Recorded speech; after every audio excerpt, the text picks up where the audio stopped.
फिर हेलो नमस्कार। The Bihar teacher history makers has the activity मेरी मोबाइल मेरी शिक्षा में आप सभी का स्वागत है। और मेरा ब्लॉग है आओ विज्ञान सीखें। और उसमें आज मैं बच्चों को, खास करके 12th के बच्चों को, हालांकि ये 10th का भी टॉपिक है, तो जो 10th का बोर्ड देने वाले बच्चे हैं और 12th का बोर्ड देने वाले बच्चे हैं वो ज़रूर देखें इस वीडियो को बहुत लाभ होगा। आज मैं मानव नेत्र और उससे संबंधित दोष और उसका निवारण कैसे होता है, ये सब कुछ आपको बहुत ही सरल भाषा में बताने की कोशिश करता हूँ। ठीक है, तो चलिए आते हैं हम लोग सीधे टॉपिक पे।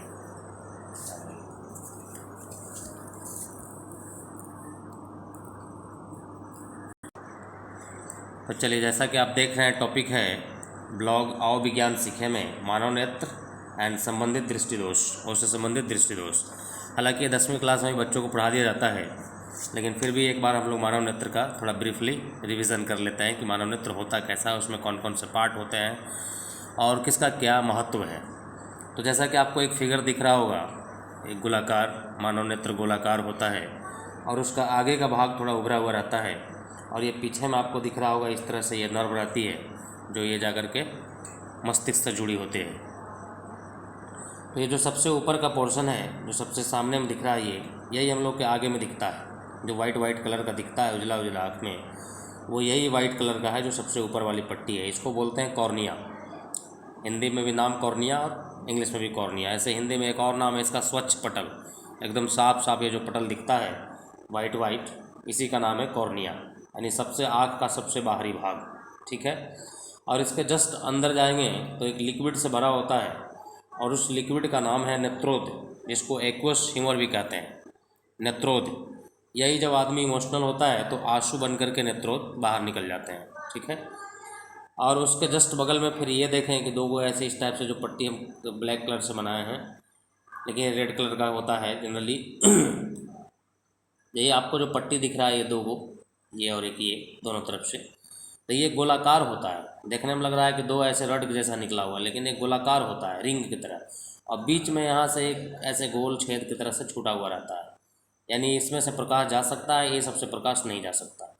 तो ये जो गोलाकार भाग यहाँ छूटा हुआ रहता है, इस गोलाकार भाग को कहते हैं पुतली या पुपिल।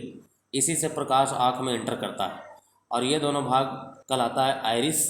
ये पुतली को बड़ा छोटा होने में सहायक होता है, यानी सहायता करता है आइरिस कि आँख की पुतली कितनी बड़ी होगी कितनी छोटी होगी, यानी कि हमारे आँख में कितना प्रकाश की मात्रा एंटर करेगा, कितना ज़रूरत है, वही आवश्यकता अनुसार ये आइरिस बड़ा छोटा करता है पुतली के आकार का। ठीक है, और उसके जस्ट पीछे देखें तो यहाँ पे एक लेंस के जैसा लग रहा होगा कि आपको कन्वेक्स लेंस, उत्तल लेंस लगा हुआ है। एक्चुअली में ये मानव प्राकृतिक लेंस है, भगवान द्वारा बनाया गया। ये उत्तल लेंस की तरह होता है, और ये ऐसा लेंस एडजस्टेबल होता है, इसका फोकस दूरी घटते बढ़ते रहता है। शीशे के कांच के लेंस की तरह नहीं है कि एक बार जो फिक्स हो गया फिक्स रहता है।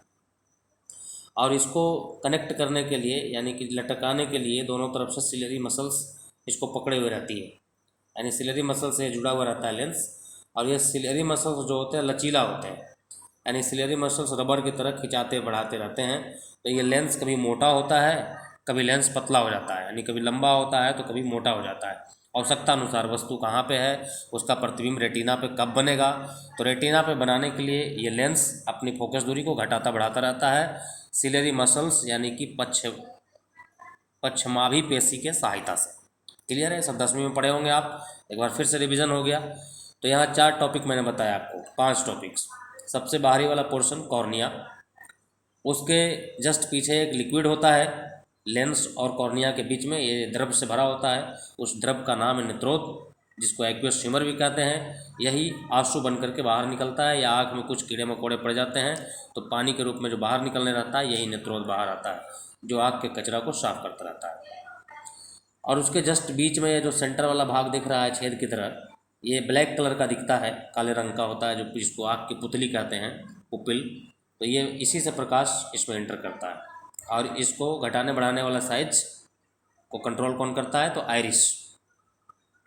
और उसके जस्ट पीछे आई लेंस, जिसको नेत्र लेंस कहते हैं, ये उत्तल लेंस होता है, और इसको जो कनेक्ट करके रखे हुए हैं, यानी जिससे जुड़ा हुआ रहता है, उसको बोलते हैं सिलरी मसल्स, अर्थात पश्चमाभी पेशी, जो आँख के फोकस दूरी को घटाता बढ़ाता रहता है। और ये अंडाकार इस तरह से गोलाकार के रूप में आँख होता है और इसके बीच में पूरा लिक्विड भरा होता है और उस लिक्विड का नाम है काचाभ द्रव, जिसको इंग्लिश में विट्रस ह्यूमर कहते हैं। ये काचाभ द्रव ट्रांसपेरेंट होता है, यानी कि इसमें प्रकाश साफ साफ इधर से उधर दिख सकता है आपको। और इसका जस्ट पीछे वाला जो ये पटल है, इस पटल को दृष्टि पटल या रेटिना बोलते हैं। इसी पर प्रकाश वस्तु का प्रतिबिंब ये लेंस बनाता है और इस प्रतिबिंब जैसा भी प्रतिबिंब बनता है, उल्टा प्रतिबिंब बनता है, जानते हैं इस लेंस उल्टा प्रतिबिंब बनाता है, वास्तविक प्रतिबिंब बनाता है। तो ये जब प्रतिबिंब बनता है तो इसकी सूचना ये नर्व सिस्टम यानी नर्वस सिस्टम, जिसको दक तंत्रिका कहते हैं, दृक तंत्रिका, ये मस्तिष्क तक खबर भेजती है कि यहाँ पे इस तरह का चित्र बन रहा है। तो हमारा दिमाग पढ़ लेता है कि हाँ ये फलाना आदमी है, ये चिलाना आदमी है, और ये बहुत नैनो सेकेंड्स में होता है। तो चलिए ये शॉर्ट में हमने मानव नेत्र की आपको जानकारी दी और अब आ जाते हैं सीधे जो मेरा टॉपिक्स है। अच्छा, उसके बाद 2 टॉपिक और लिखे हैं, सिलियरी मसल्स यानी कि पश्चमाभी पेशी। क्या है? तो लेंस को सिकुड़ने में या फैलने में मदद करता है, जैसा कि मैं पहले बताया कि सिकुड़ने फैलने में मदद करता है, अर्थात उसकी फोकस दूरी को बैलेंस किए हुए रहता है कि कितना उसका फोकस दूरी को घटाना है या बढ़ाना है, ताकि वस्तु का प्रतिबिंब रेटिना पे बन सके। और ये वाला गुण को बोलते हैं समंजन क्षमता। क्वेश्चन पूछा जाएगा आपसे, बहुत हॉट क्वेश्चन है कि आँख की समंजन क्षमता से, नेत्र की समंजन क्षमता से क्या समझते हैं। तो यही चीज़ लिखिएगा कि लेंस नेत्र लेंस को सिकुड़ने और फैलने में पश्चाभी पेशी जो है मदद करता है, अर्थात उसकी फोकस दूरी को घटाने और बढ़ाने में मदद करता है ताकि वस्तु का प्रतिबिंब रेटिना पे बन सके। और नेत्र लेंस के इसी गुण को या नेत्र के इस गुण को समंजन क्षमता कहते हैं। ठीक है। और दूसरा पॉइंट है आइरिस। आइरिस का काम क्या है? तो पुतली के साइज को छोटा बड़ा करना, अर्थात आँख में आने वाली प्रकाश की मात्रा को संतुलित करना कि कितनी मात्रा आँख में चाहिए। ठीक है। तो चलिए, ये मैंने आपको दिया पहले मानव नेत्र के संक्षिप्त जानकारी और बहुत डिटेल में जितना मैंने बात बोला है। यदि इतना बात आप याद रखते हैं तो एग्ज़ाम में कोई भी क्वेश्चन मानव नेत्र से नहीं छूटेगा।